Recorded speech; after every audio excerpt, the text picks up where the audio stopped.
ఇది మూడవ రోజు. మనము గడిచిన 2 రోజులు నవధన్యతల గురించి మాట్లాడుకుంటున్నాం. చెప్పండి. నవధాన్యాలు అన్నారేమో అనుకున్నాను. దేవునికి మహిమ కలుగును గాక. నవధన్యతలు అనండి. 9 ధన్యతలు నవధన్యతలు అంటారు. మత్తయి సువార్త 5వ అధ్యాయంలో యేసు ప్రభువు వారు కొండ మీద ప్రసంగం చేస్తూ నవధన్యతల గురించి మాట్లాడారు. 9 ధన్యతలు, వాటిని నవధన్యతలు అంటారు. కొండ మీద ప్రసంగం, లేకపోతే యేసుక్రీస్తు ప్రభువారి ధర్మశాస్త్రం అని కూడా అంటారు. ఆ కొండ మీద ప్రసంగాన్ని క్రొత్త నిబంధన ధర్మశాస్త్రం అని కూడా చెప్పొచ్చు. కొండ మీద ప్రసంగం చాలా ప్రాముఖ్యమైనది. 3 అధ్యాయాలతో కూడినది. 5, 6, 7 ఈ 3 అధ్యాయాలు కొండ మీద ప్రసంగమే. కాబట్టి దేవుని బిడ్డలారా, ఈ నవధన్యతల్లో 2 ధన్యతలు మనం చూసుకున్నాం 2 రోజులు కూడా. అవునా? ఎన్ని ధన్యతలు? అయితే ఈరోజు 3వ ధన్యత గురించి దేవుడు మనతో మాట్లాడబోతున్నాడు. మత్తయి సువార్త 5:5. మత్తయి సువార్త 5:5. సాత్వికులు ధన్యులు, సాత్వికులు ధన్యులు, వారు భూలోకమును స్వతంత్రించుకొందురు. చాలు, దేవుడు మనతో మాట్లాడును గక్క. దేవుడు మనందరినీ దర్శించి మనలను అభిషేకించును గక్క. దేవుని బిడ్డలారా గమనించండి, ఈ రాత్రికాల సమయంలో దేవుడు మనతో మాట్లాడుతుండగా మనము పూర్తిగా ఆయన వైపుకు తిరగాలి. ఆయన మాట్లాడుతున్నప్పుడు ఆయన మాటలు మనం శ్రద్ధగా ఆలకించాలి. నేను ఒక్క అరగంట మాత్రమే, అంటే 20 నిమిషాల్లోనే ముగించాలని చూస్తాను. ఎందుకంటే మరి వాతావరణం బాగోలేదు కనుక తొందరగానే మనము వెళ్ళిపోవడానికి ప్రయత్నిద్దాం. స్తోత్రం చెప్పాలి. కేవలం ప్రయత్నమే, అది సఫలం అవ్వాలి దేవుని కృపలో. స్తోత్రం చెప్పండి ఇంకొకసారి. హల్లెలూయా. రైట్. అలాగనేమి ఉంచేయట్లేదు కదా. కరెక్ట్గా 9 గంటలకి 8:15 వదిలేస్తున్నాను. నేను చక్కగా వెళ్తున్నారు. రాత్రి అంటే మరి మన దురదృష్టమో లేకపోతే ఇంకోటో కాదు. కొంతమంది వెళ్ళిపోయారు, చాలామంది వెళ్ళిపోయారు. కానీ మేము మాత్రం 11 దాకా ఇక్కడే ఉన్నాం. జనమందరినీ పంపించి మేము అడుగు బయటెట్టేసరికి కొట్టేసింది గట్టిగా. 11 దాకా కూర్చున్నాం ఇక్కడ. 11కి ఇంకా వర్షం తగ్గట్లేదని తడిస్తూనే వెళ్ళాం. పాపం చంటిపెట్టెలతో కూడా తడిస్తూనే వెళ్ళారు. 11కి కూడా. 11కి వెళ్ళి మరలా ప్రేయర్స్ అవి చేసుకుని 12 గంటలకి పడుకున్నాం. స్తోత్రం చెప్పాలి. కాబట్టి దేవుని బిడ్డలారా గమనించండి, దేవుని వాక్య భాగంలోనికి వెళ్ళేటప్పుడు మనల్ని మనం సిద్ధపరచుకోవడం ఎంతో ప్రాముఖ్యమైన విషయం. అప్పుడే వాక్యం మీద దృష్టి పెట్టగలదు. అది మనకు అర్థమవుతుంది. ఒకటి, ఇక్కడ సాత్వికులు ధన్యులు, వారు భూలోకమును స్వతంత్రించుకుందురు. సాత్వికులు, సాత్వికత్వం అంటే ఒక రకంగా చెప్పాలంటే సాధు మనస్తత్వం అన్నమాట. మృదువైన మనస్తత్వం, ఎవరికి ఏ హాని చేయకుండా, ఎవరికి ఏ విధమైన కష్టము కలిగించకుండా సాధు స్వభావము. అంటే మన వాళ్ళు అంటారు చూడండి, చీమకు కూడా హాని చేయరండి అంటారు కదా. నిజంగానే చీమకు కూడా హాని చేయరు, కానీ మనుషులు మాత్రం నామరూపాలు లేకుండా ఎగిపాడేస్తారు. వాళ్ళ చీమకే హాని చేయరు అంతే. స్తోత్రం చెప్పాలి గట్టిగా.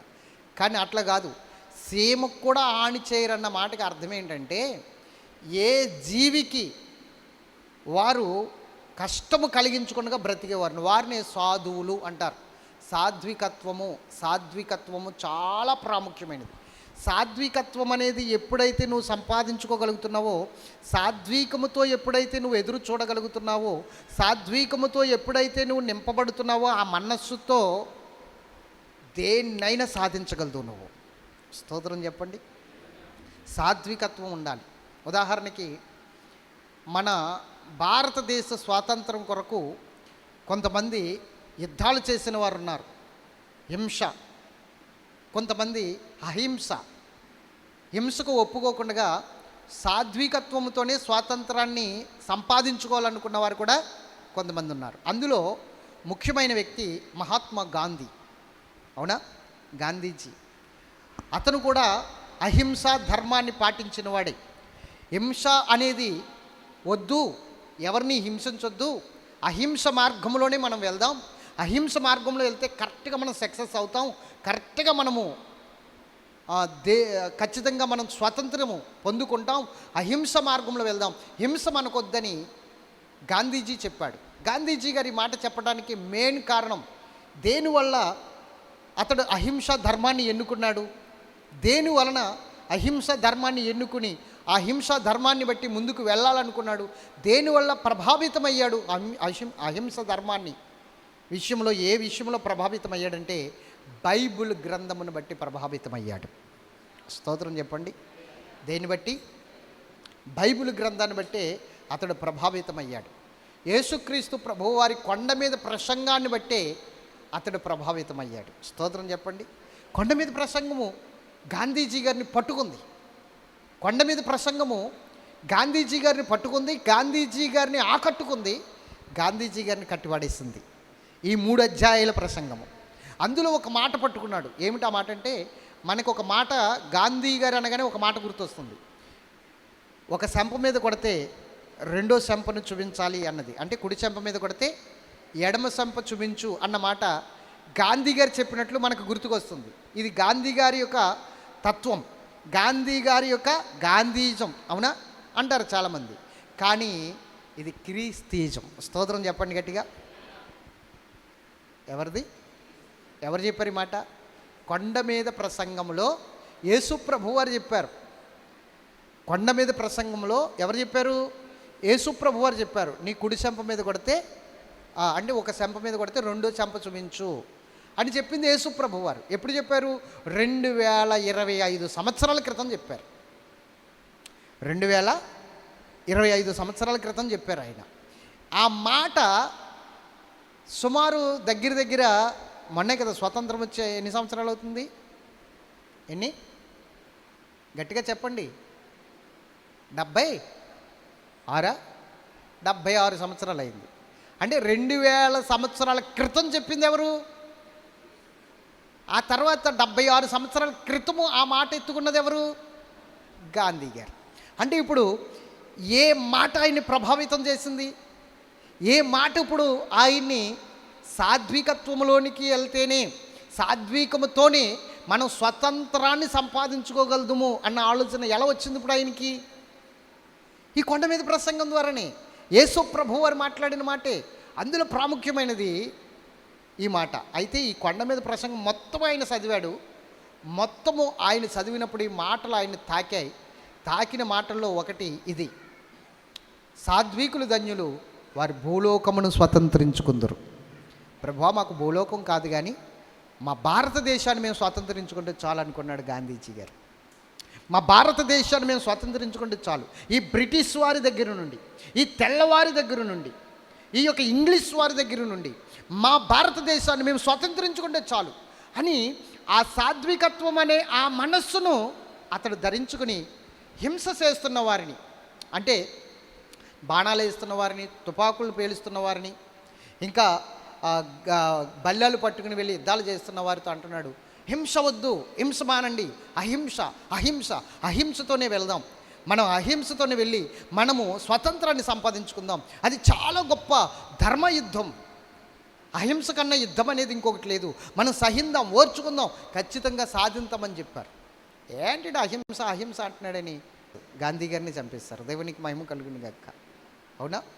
అహింస అహింస అంటున్నాడేంటి, యుద్ధం చేయకుండా ఎలా వస్తుందని గాంధీ గారిని చంపేస్తారు. అలాగే యేసు ప్రభు వారు కూడా పాప బానిసలుగా ఉన్న మనల్ని, పాపపు ఊబిలో ఉన్న మనల్ని, పాపపు బానిసత్వములు మగ్గిపోతున్న మనల్ని స్వతంత్రులుగా మార్చడానికి ఆయన కూడా అహింసా ధర్మాన్ని పాటించాడు. సాత్వికత్వాన్ని ఆయన నాజీరుగా స్వీకరించాడు. మీరు గమనించండి, మీకు కొన్ని విషయాలు చెప్తాను, చాలా జాగ్రత్తగా వినాలి. ఒకటి, మొట్టమొదటిగా ఐగుప్తు దేశంలో బానిసత్వంలో మగ్గిపోతున్న ఇజ్రాయేల్ జనాంగాన్ని రక్షించడానికి ఒక సాత్వికుడైన వాడిని ఎన్నుకోవాలి దేవుడు. ఆ సాత్వికుడైన వాడిని ఎన్నుకోవడానికి దేవుడు తేరి చూసినప్పుడు మోషే ఇజ్రాయేల్ ప్రజలను విడిపించడానికి దేవుడు ఎన్నుకున్న మహావ్యక్తి. ఆ వ్యక్తి దేవుని సన్నిధిలో ఎలా ఉన్నాడంటే, సాత్వికంతో కాకుండా కేవలము కోపముతో, రౌద్రముతో, అతనిలో ఉన్న ఆవేశముతో రగిలిపోతూ, చాలా కోప ఉద్రేకములతో వారిని విడిపించాలని చూస్తే దేవుడికి అది నచ్చలేదు. ఎందుకంటే కోపములతో కానీ, యుద్ధములతో కానీ, లేకపోతే హింసతో కానీ ఏ విధముగా రక్షణ రాదు. కాబట్టి మోషే ఎలా ఉంటే ప్రమాదం అని చెప్పేసి మోషేని 40 సంవత్సరాల వయసులో అక్కడి నుండి ఐగుప్తు దేశము నుండి సకల సుఖాలకు, సకల సౌకర్యాలకు దూరం చేసి, ఎందుకంటే మనలో గర్వం పెరగడానికి, మనలో అహింస పెరగడానికి, అంటే మనలో హింసా స్వభావం పెరగడానికి, మనలో అహం పెరగడానికి కారణం మన సుఖ సౌఖ్యాలే కారణం. ఏం కారణం? శ్రమ పడడం, నల్లగొట్టబడడం ఎప్పుడైతే మన జీవితంలోనికి వచ్చిందో అప్పుడు సమాధానం మనలో ఉంటుంది. మనలో ఏముంటుందంటే సహనం ఉంటుంది, సమాధానం ఉంటుంది. శ్రమ పడడం, నల్లగొట్టబడడం ఇది ఉండాలి. అది లేకుండా నీకు సహనం అనేది రాదు. నల్లగొట్టబడే స్థితి లేనప్పుడు కానీ, లేకపోతే శ్రమపడే గుణం నీలో లేనప్పుడు కానీ, సుఖానికి సౌఖ్యానికి అలవాటు పడిపోయినప్పుడు కానీ నీకు ఎప్పుడు కూడా సాత్వికం అనేది రాదు, శాంతి స్వభావం అనేది నీకు రాదు. ఎప్పుడైతే ఐగుప్త ధనానికి, ఐగుప్తు రాజ్యానికి ఇతడు వారసుడిగా ఉన్నాడో, ఐగుప్తులో సకల సుఖ సౌఖ్యాలను ఇతడు పొందుకుంటున్నాడో, ఇతనిలో సాత్వికత్వం లేదు. మోషేలో ఇతనిలో ఏమీ లేదంటే శాంతి స్వభావము లేదు. అందుకని మోషేని దేవుడు ఏం చేశాడంటే 40 సంవత్సరాల వయసులో టెస్ట్ పెట్టి, ఆ టెస్ట్లో ఆ మోషే ఫెయిల్ అయిపోయినప్పుడు మోషేని ఇక్కడ ఉంటే కాదు, ఇతడు ఫెయిల్ అయిపోయాడు కాబట్టి ఇతనికి ట్రైనింగ్ అవసరమని మిజ్జానీల ప్రాంతము తీసుకువెళ్ళి 40 సంవత్సరాలు గొర్రెల దగ్గర అతని కాపరిగా పెట్టి, పెట్టి అతనికి ట్రైనింగ్ ఇస్తున్నాడు దేవుడు. స్తోత్రం చెప్పండి. పైగా ఆ గొర్రెలు అన్యుడి గొర్రెలు మేపుతూ అక్కడ ట్రైనింగ్ ఇస్తున్నాడు. ఎలాంటి ట్రైనింగ్ అంటే సాత్వికత్వం అనే ట్రైనింగ్ ఇస్తున్నాడు, శాంతి స్వభావం అనే ట్రైనింగ్ ఇస్తున్నాడు. దేవునికి స్తోత్రం చెప్పాలి. అలా ట్రైనింగ్ తీసుకోవడానికి మోషేకి 40 సంవత్సరాలు పట్టింది. 40 సంవత్సరాల తర్వాత దేవుడు అతన్ని పిలుచుకుని ఐగుప్తు దేశం వెళ్ళి ఇజ్రాయెల్ని విడిపించుకుని తీసుకురా అంటున్నాడు. ఇదేంటి ప్రభా, ఒకసారి ఫెయిల్ అయిపోయాను, ఇప్పుడు నేను అక్కడికి వెళ్తే మరణము నా కోసం ఎదురు చూస్తుంది, నన్ను చంపడానికి పరో ఎదురు చూస్తున్నాడు. లేడు, నిన్ను చంపాలనుకున్న పరో చనిపోయాడు, ఇప్పుడు అక్కడ నీ గురించి ఎవరికి తెలియదు, వెళ్ళు, నిన్ను నేను వాడుకుంటాను. అప్పుడంటే నీ బలం అనుకున్నావు, నీ జ్ఞానం అనుకున్నావు, నీ తెలివితేటలు అనుకున్నావు, నువ్వు అహాన్ని విడిచిపెట్టకుండా నీ గర్వముతో అక్కడ యుద్ధము ద్వారా వారిని విడిపించాలనుకున్నావు. అలా కుదరదు. హింసతో నేను ఎప్పుడు కూడా ఎవరిని నేను తీసుకురాను. అహింస. స్తోత్రం చెప్పాలి గట్టిగా, హల్లెలూయా. సాత్వికత్వంతోనే వారిని విడిపించుకు రావాలి. సాత్వికులు, నువ్వెంత సాత్వికుడిగా ఇప్పుడు మారావో అంత సాత్వికులుగా వారిని కూడా మార్చుకుని తీసుకునిరా. అప్పుడే ఈ కనాను దేశాన్ని స్వతంత్రించుకోగలుగుతారు వాళ్ళు. ఎప్పుడు స్వతంత్రించుకుంటారు? సాత్వికులు ధన్యులు, వారు భూలోకమును దేవుడు వాగ్దానం చేసిన ఆ వాగ్దానపురమును నువ్వు స్వతంత్రించుకోవాలంటే సాత్వికమైన మనస్సు నీకు ఎంతో అవసరం. ఆ సాత్వికమైన మనస్సు నీకు లేనప్పుడు నువ్వు స్వతంత్రించుకోలేవు, ఆ వాగ్దానాన్ని స్వతంత్రించుకోలేవు, దేవుడిచ్చే ఆశీర్వాదాన్ని స్వతంత్రించుకోలేవు, దేవుడిచ్చే ఆ యొక్క వాగ్దాన ఫలాన్ని నువ్వు అనుభవించలేవు.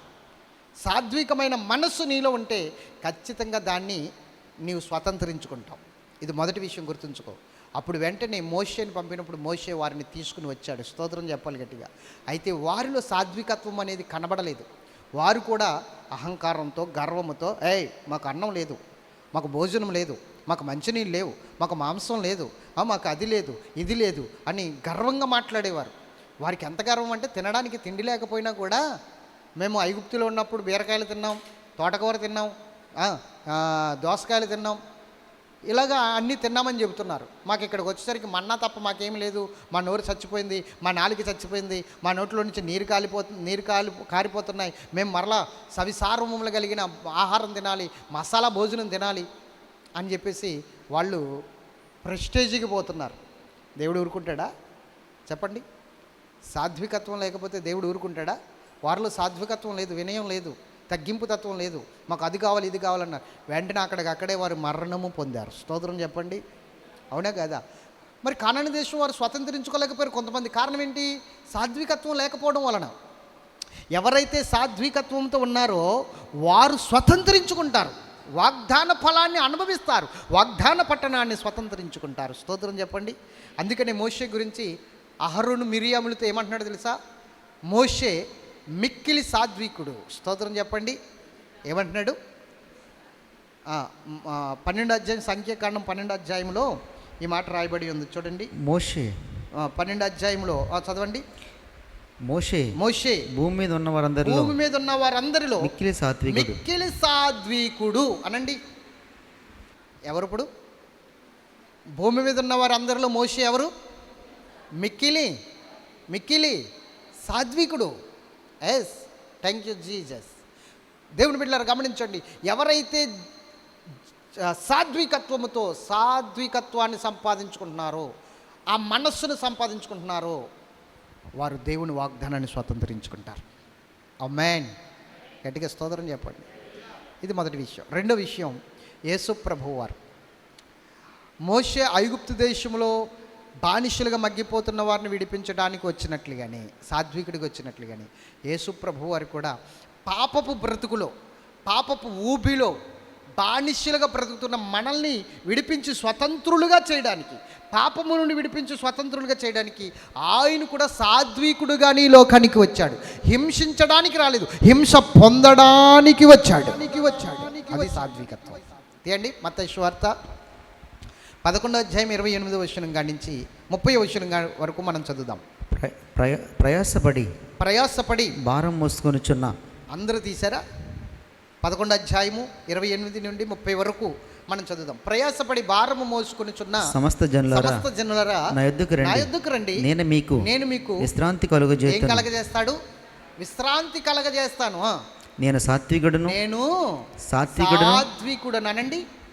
ఎవరు ఇప్పుడు యేసు ప్రభు వారు?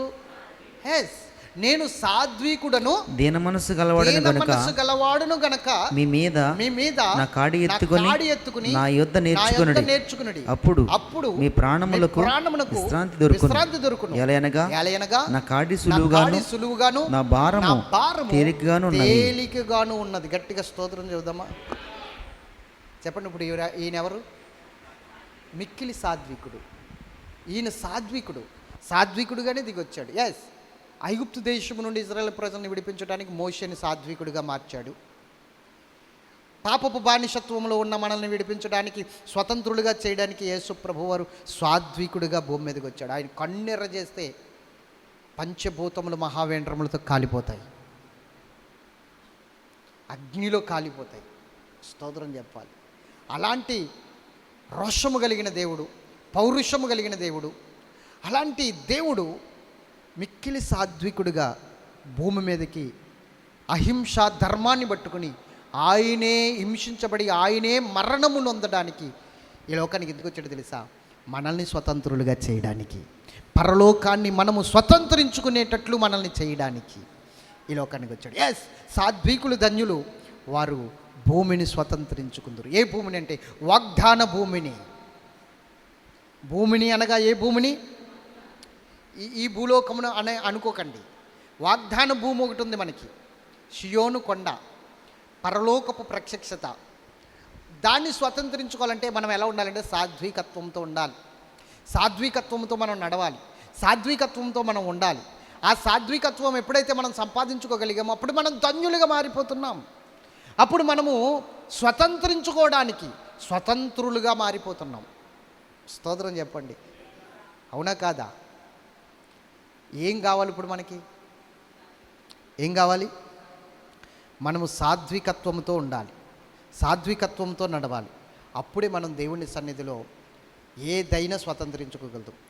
ఎవరు హింసించనివ్వండి, ఎవరు మనల్ని వేలన చేయనివ్వండి, ఎవరు మనల్ని అవమానపరచనివ్వండి, ప్రతి ఒక్కరు చూసి మనల్ని చూసి అయిపోయింది వీడి పని, ఇంకా నాశనం అయిపోయింది వీడి పనిని ఇలాగ చూపించి మనల్ని బాధ పెట్టనివ్వండి, మనం ఓడిపోయామని చెప్పనివ్వండి, వీడు చేతకాని వాడురా అందుకే ప్రతిదానికి దేవుడు అంటున్నాడురా అని అననివ్వండి. కానీ నువ్వు మాత్రం సాత్వికత్వాన్ని విడిచిపెట్టవద్దు, శాంతి స్వభావాన్ని విడిచిపెట్టొద్దు, దీన మనసుని విడిచిపెట్టొద్దు. అలా నిలబడు, సక్సెస్ అవుతావు. కొన్నాళ్ళకి విజయం నీదే. స్తోత్రం చెప్పండి గట్టిగా. ఎప్పుడు వేలన చేసిన వాడు వచ్చి, అవమానపరిచిన వాడు వచ్చి ఒకరోజు నీ దగ్గరికి వచ్చి అంటాడు, నీకు అంత ఓర్పు ఎలా వచ్చింది, నీకు అంత సహనం ఎలా వచ్చింది, నువ్వు ఎలా సహించుకోగలిగేవి ఇదంతా, నా వల్ల అవ్వట్లేదు అని వాడే చెప్తాడు వచ్చి. అప్పుడు నువ్వు చెప్పాలి, జీవించుచున్నది నేను కాదు, సాత్వికుడైన యేసు నాలో జీవించుచున్నాడని. సాత్వికుడైన యేసు, దీన మనస్సు కలిగిన యేసు, ఆ మనస్సు నాలోనికి వచ్చింది, ఆయన నాలో జీవిస్తున్నాడు కనుక అది నేను సంపాదించుకోగలిగాను. అని నువ్వు చెప్పగలగాలి. ఆ సాక్ష్యం నువ్వు చెప్పగలగాలి. అయితే నువ్వు నిలబడాలి. నిలబడినప్పుడు దేన్నైనా స్వతంత్రించుకుంటావు. నీకు వాగ్దాన భూమిని స్వతంత్రించుకునే శక్తి కేవలం సాత్వికమైన మనస్సులోనే ఉంది. సాత్వికమైన మనస్సును బట్టి నువ్వు వెళ్ళాలి. గొడవలకి కాళ్ళు దువ్వకూడదు. ఎవడ ఏం చేసేది, రమ్మని తేల్చుకుందామని కర్రెట్టుకుని బుర్రలు బద్దలైపోతాయి అనకూడదు. లేకపోతే ఇక్కడ 100 తలలైనా లేవాలి ఈరోజు అనకూడదు. డైలాగులు కొడతారు కదా చాలామంది. స్తోత్రం చెప్పాలి గట్టిగా. తలలు లెగిసిపోతాయి రండిరా అంటారు కదా. ఏంటి లెగిసిపోయింది తలలు? ఏంటి లెగిసిపోయింది తలలు? అలాగనుకుంటే యేసుప్రభు కళ్ళు ఎరచేస్తే చాలా ఆకాశం నుండి చూసి భక్తిహీనులు అందరిని చూసి కళ్ళు ఎరచేస్తే ఏమైపోతారు భక్తిహీనులు అందరూ? ఎంత సహనమండి భక్తిహీనులు ఏడల దేవునికి, ఎంత ఓపికండి, ఎంత ఓర్పండి. ఆయన దీర్ఘశాంతం అంట. శాంతానికి ఏం యాడ్ చేశాడంటే దీర్ఘశాంతం అంటే దీర్ఘకాల శాంతం. దీర్ఘకాలము శాంతంతోనే ఉన్నాడట. భక్తిహీనులను చూసి మారతాడులే, నరమాత్రుడు కదా, శరీరధారి కదా, మారతాడులే, రేపు మారతాడులే, ఎల్లుండి మారతాడులే. ఎంత దీర్ఘశాంతం అండి! ఎన్నాళ్ళ నుంచి? 2000 సంవత్సరాల నుంచి. ఎంత దీర్ఘకాలము ఇది!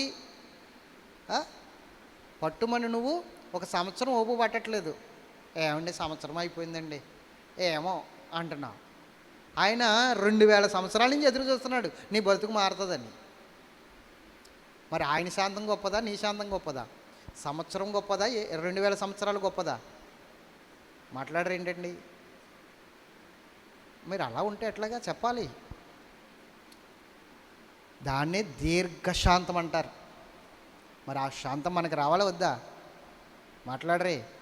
ఆయన కూడా తలలు లెగిసిపోతాయంటే ఒక్క క్షణం పట్టదు. అవునా? దేవునికి స్తోత్రం. మాట్లాడాలి, గట్టిగా స్తోత్రం చెప్పండి.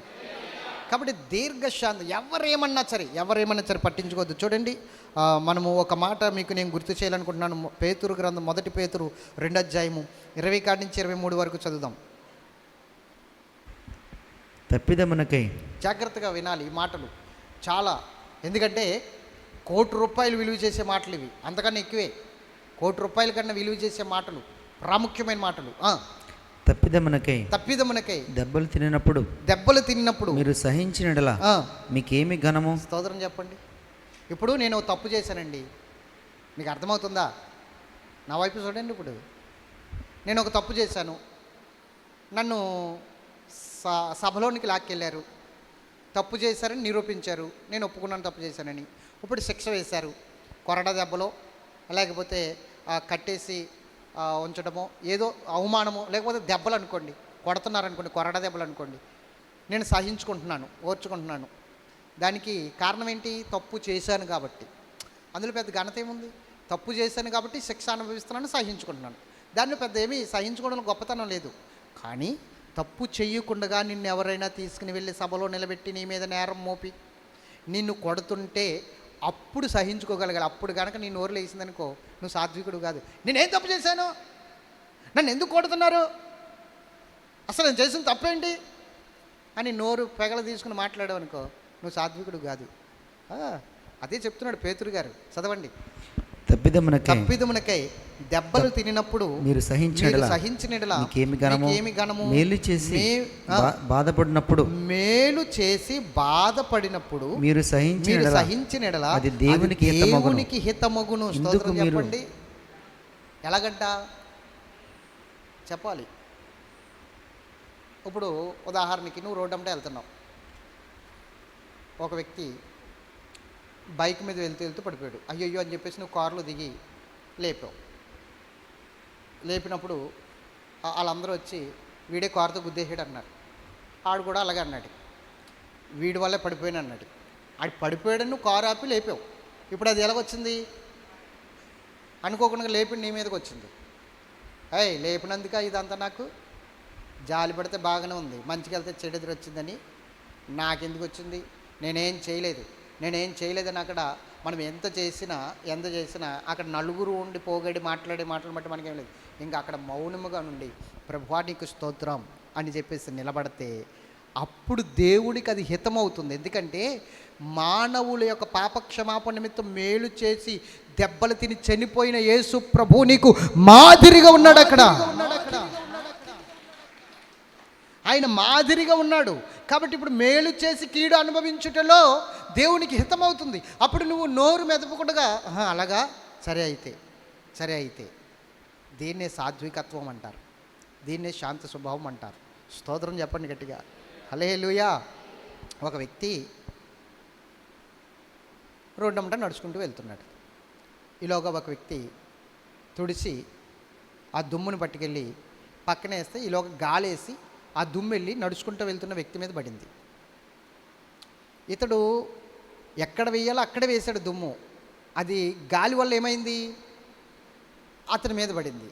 అతని మీద పడేసరికి అతడు కోపంతో వచ్చి ఇతన్ని 2 దెబ్బలు కొట్టాడు. ఇది ఇంకొక వ్యక్తి చూస్తున్నాడు. చూసి గబగబా వచ్చేసరికి ఏం చేశాడంటే ఆ వ్యక్తి కొట్టేసి తిట్టేసి వెళ్ళిపోయాడు. ఆ వ్యక్తి వచ్చేసరికి ఈ వ్యక్తి వెళ్ళిపోయాడు. ఆ వ్యక్తి కేకలేస్తున్నాడు, ఆగు అని కేకలేస్తున్నా. ఆ వ్యక్తి వెళ్ళిపోయాడు.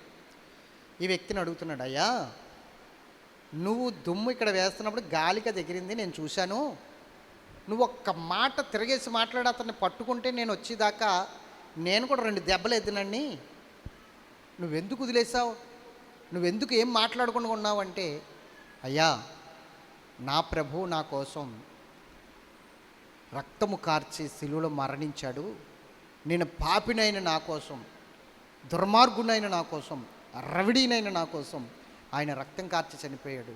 కాబట్టి నేను చెయ్యని దానికి నేను దెబ్బలు తినడం పెద్ద విశేషమేం కాదు, నాకు మాదిరి నా యేసు ప్రభువే అని చెప్పి ఆయనకి సువార్త ప్రకటిస్తే ఆయన అన్నాడట, అంత గొప్ప శాంతి స్వభావం కలిగిన వాడే యేసుబాబు, అంత సాత్వికుడే యేసుబాబు అన్నాడట. అవునండి అన్నాడట.